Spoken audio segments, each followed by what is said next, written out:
I, 29 male, was sitting at my desk Thursday morning when Becca, 27, walked into our bedroom and dropped the bomb. We've been together 5 years, living together for 3. I need to tell you something, she said, not even looking nervous. Just excited? I'm leaving you. I looked up from my laptop. What? She literally squealed. Squealed. Remember when I posted that vacation photo from Miami last month? This guy messaged me. Garrett. He's a millionaire real estate developer, and he's obsessed with me. He's been flying me out on weekends. Those girls' trips suddenly made sense. He bought me a Cartier bracelet just for answering his DM. Look, she waved her wrist at me like I should be impressed. He says I'm too beautiful to be wasting my life in this mediocre apartment with someone who drives a Honda. I drive a Civic. It's paid off. But okay, so you've been cheating on me. It's not cheating when you're trading up, she said, actually serious. Garrett explained it to me. Some people are meant for ordinary lives, and some people are meant for extraordinary ones. I'm extraordinary. She went on for 20 minutes about his yacht, his penthouses, plural, his connections, how he was going to introduce her to society people, how she was finally going to live the life she deserved. My flight to Dubai is tomorrow. He's taking me shopping there before we go to his place in Monaco. She started pulling designer bags from the closet, bags I'd never seen before. Oh, and I'll need you to ship the rest of my stuff to his Boston address. I'll text it to you. I just sat there. You want me to ship your things to your new millionaire boyfriend's house? Well, yeah, I can't take everything on the plane. Don't be difficult about this, Jordan. We both know this relationship ran its course. We've been talking about marriage 2 months ago, but whatever. She left that afternoon for a hotel, said she couldn't stand being in this energy anymore. I waited until she was gone, then opened Instagram. Finding Garrett took 5 minutes. His profile was public, lots of suits, cars, watches. Boston real estate developer. About 50K followers. The kind of guy who posts motivational quotes over pictures of himself. But here's the thing. I'm a paralegal. I know how to research people. Garrett Hutchinson wasn't single. Married for 12 years to Diane Hutchinson, senior partner at Hutchinson & Associates. Yeah, she was that kind of lawyer. Her firm's website showed a woman who looked like she could destroy you with a smile. I spent 3 hours that night going through everything. Becca's iPad was still logged into our shared cloud. Screenshots of their conversations flooded in. This dude was promising her everything. Apartment, shopping sprees, introducing her as his business partner at events. He convinced her to quit her job last week. She told me she was taking a sabbatical to find herself. The messages got worse. He was coaching her on what to say to me, telling her she was meant for the finer things, that regular guys like me were genetic dead ends, that she needed to secure her future before her looks faded. But the jackpot? Him explicitly saying his wife was too busy with her little law practice to notice anything, that Diane was in depositions all week, that she was cold and wouldn't understand a passionate connection. I took screenshots of everything. Finding Diane's email was easy. It was on the firm website. I created a throwaway Gmail and started typing. Subject: your husband is planning to run away with my girlfriend. I attached everything, every screenshot, every timestamp, the flight confirmations he'd sent Becca, the hotel reservations in Dubai, the business dinner, receipts from when he was supposedly at conferences. I hit send at 2 a.m. The response came at 6:47 a.m. Thank you for this information. Please provide your contact details if you're willing to verify these documents. Time is of the essence. I replied with my real email and phone number. Diane called me at 7:15 a.m. Her voice was crisp, professional, and absolutely terrifying. Jordan, I'm going to need you to forward me the original files. My forensic specialist needs to verify metadata. Can you confirm your girlfriend's full legal name and date of birth? I gave her everything. Is she currently in possession of any gifts from my husband? She mentioned a Cartier bracelet, some bags, probably more. I see. And her flight is tomorrow. Tomorrow at 3 p.m. from Logan to Dubai. Excellent. Jordan, you've been very helpful. I'll be in touch. Update 1. Holy hell, you guys want an update? Buckle up. So Friday morning, I woke up to 23 missed calls from Becca. The text started at 4 a.m. What did you do? Jordan, answer me. This isn't funny. Garrett won't answer. Jordan, I didn't respond. Blocked her number and went to work. My coworker showed me Becca's Instagram story later. She was at the airport, filming herself in first-class lounge, champagne in hand, captioning everything, living my best life, airplane, nail polish, and some people stay ordinary, some of us level up gemstone. At 2:47 p.m., she posted, boarding soon. Dubai, here I come. White heart. At 3:23 p.m., the story stopped. At 4:15 p.m., I got a call from an unknown number. It was Becca, crying so hard she could barely speak. Jordan, what did you do? They pulled me off the plane. The police pulled me off the plane. Who pulled you off? I don't know. Security and actual cops. They served me papers in front of everyone. People were filming. Garrett's wife is suing me. She's suing me for alienation of affection and intentional infliction of emotional distress. It says I owe her $500,000. I stayed quiet. This psycho had investigators. They have pictures of me at his properties. They have the bracelet serial number. They froze his cards. My hotel reservation got canceled while I was standing there. Where's Garrett? He blocked me. He blocked me on everything. His phone goes straight to voicemail. Jordan, you have to help me. I need a lawyer. I thought you were extraordinary. Extraordinary people don't need help from Honda drivers. She started screaming about how I ruined her life, how I was jealous, how I couldn't handle her happiness. I hung up, but here's where it gets good. Diane called me an hour later. Jordan, I wanted to thank you again. We've located $63,000 in gifts and cash transfers to your girlfriend over the past month. My husband will be receiving his own papers shortly. 63,000? Oh yes, he was quite generous with marital assets. The bracelet alone was 18,000. Did you know about the shopping sprees? I didn't. Well, she's been quite busy. Neiman Marcus, Saks, Bergdorf. All on credit cards he opened without my knowledge. Credit cards paid from our joint investment account. Jesus. Additionally, I've discovered 6 other women he's been cultivating. Your girlfriend was just the latest. Although she was the only one naive enough to quit her job. Diane thanked me again and hung up. Professional to the end. Update 2. This just keeps getting better/worse, depending on how you look at it. So Becca's been blowing up my phone from different numbers. I finally answered one call because I'm weak and curious. Big mistake, but also comedy gold. She was staying at her mom's house. Apparently, she went straight there from the airport and her mom, Darlene, had some thoughts. I could hear Darlene in the background. You quit your job for a married man? Are you insane? We didn't raise you to be a home wrecker. I'm not a home wrecker. I'm a victim. Y'all, she really said that. She tried to convince me that Garrett had manipulated her, that he preyed on her dreams, that she was vulnerable and he took advantage.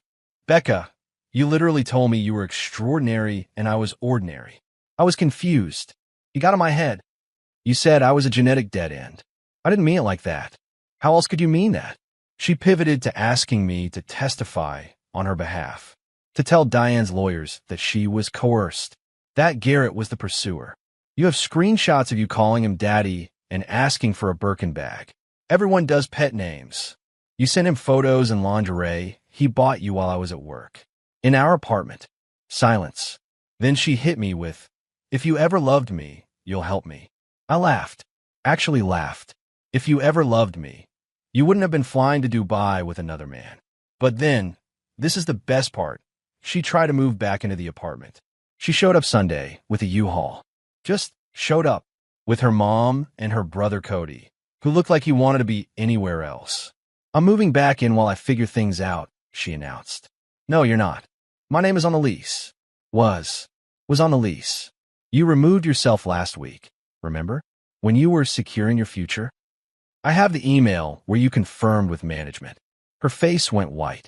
See, when she thought she was moving to Boston with Garrett, she'd removed herself from the lease so she wouldn't have any ties to her old life. She'd literally written that in the email to our property manager.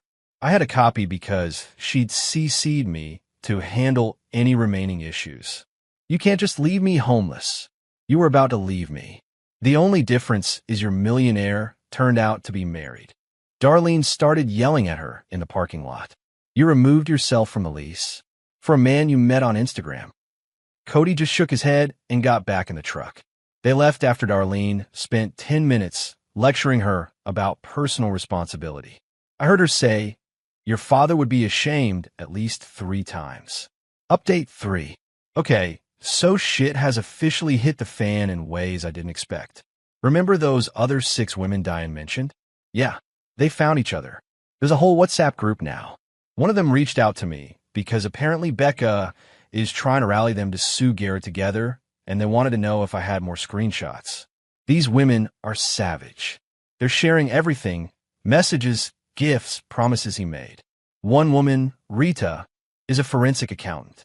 She's been tracking all his spending patterns. Another one, Keiko, is a social media manager who's documented everything. But here's the twist. Becca is the only one being sued by Diane. Why?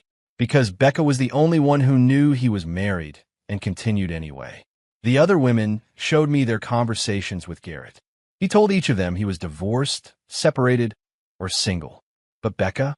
I found messages where she specifically asked about his wife, where he told her the truth, where she said, and I quote, "What she doesn't know won't hurt her kiss mark." The other women are pissed at Becca. Rita sent me screenshots of Becca trying to get them a lie, to say they all knew about Diane. Try to make it seem like she wasn't the only knowing accomplice. But the real drama came yesterday. Garrett finally surfaced.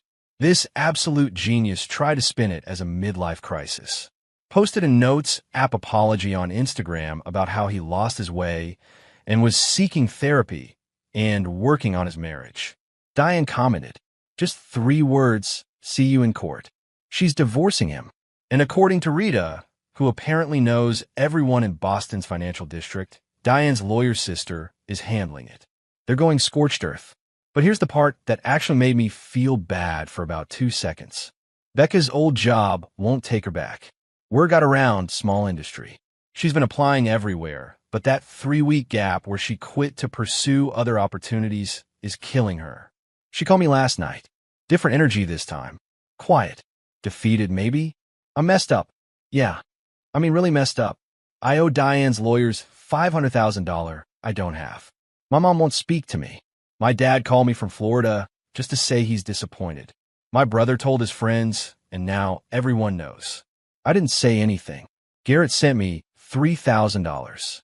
Total. That's all he sent before everything froze. I quit my job for $3,000 and some designer bags I have to return. And a Cartier bracelet. They took that at the airport. Evidence. We sat in silence for a minute. Jordan, do you think you could? No. You don't even know what I was going to ask. You were going to ask me to lend you money for a lawyer. Longer silence. I was going to ask if you'd consider being a character witness. To say I'm not a gold digger. Becca, you left me for someone you thought was rich. That's literally gold digging. I left you for love. You left me for Dubai shopping sprees. She hung up. Final update.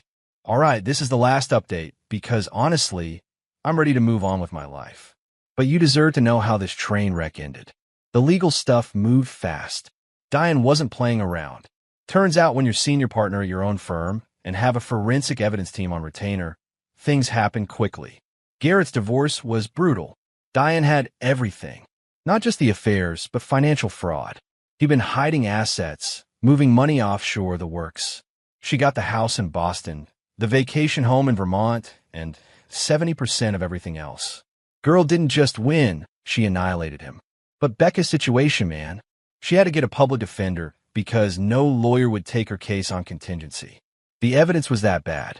The defender tried to argue that she was emotionally manipulated, but Diane's team had. Screenshots of Becca Googling Garrett's net worth. Messages where she calculated how much she could extract from him. A literal spreadsheet she'd made of gift goals.